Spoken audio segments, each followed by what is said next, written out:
नमस्कार दोस्तों। देश में वोट चोरी और फर्जीवाड़े को लेकर चल रहा विवाद थमने का नाम नहीं ले रहा। एक तरफ राहुल गांधी लगातार सबूत पेश कर रहे हैं, तो दूसरी तरफ बिहार चुनाव के पहले चरण से धांधली की चौंकाने वाली खबरें सामने आ रही हैं। सबसे बड़ा सवाल चुनाव आयोग पर है, जो तमाम आरोपों के बाद भी चुप्पी साधे हुए है। बिहार में हुए पहले चरण के चुनाव ने गंभीर सवाल खड़े कर दिए हैं। कई मतदाताओं का कहना है कि उन्होंने वोट नहीं डाला, लेकिन जब उन्होंने वोटर लिस्ट जांची तो पता चला कि उनके वोट पहले ही डाल दिए गए। ये वोट चोरी का सीधा सीधा मामला है।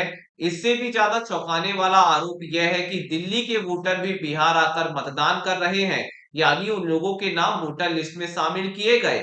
विपक्षी दलों ने आरोप लगाया कि बीजेपी ट्रेनों में भरकर लोगों को बिहार में वोट डालने के लिए भेज रही है, और ये भी स्पष्ट नहीं है कि इनमें से कितने लोग वाकई बिहार के मतदाता है।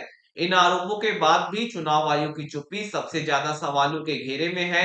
नेता प्रतिपक्ष राहुल गांधी लगातार फर्जीवाड़े के सबूत सामने रख रहे हैं। सबसे गंभीर आरोप यह है कि ईसीआई ने मतदाता सूचियों के एसआईआर के बाद जो डेटा जारी करना था वो नहीं किया, यानी कितने वोट काटे गए और कितने नए वोट जोड़े गए, इसका कोई विश्वसनीय डेटा चुनाव आयोग ने सार्वजनिक नहीं किया। जब इतने गंभीर आरोप लग रहे हैं, खुद मतदाता कह रहे हैं कि उनके वोट डाले गए, बाहर के लोग वोट डाल रहे हैं और डेटा भी गायब है, तो सवाल उठता है कि ईसीआई कार्रवाई क्यों नहीं कर रहा। जब देश के लोकतंत्र की बुनियाद यानी निष्पक्षता मतदान प्रक्रिया पर इतने गंभीर सवाल उठे, तो संवैधानिक संस्थाओं को तुरंत कार्रवाई करनी चाहिए। जनता को यह जानने का हक है कि उनका वोट सुरक्षित है या नहीं।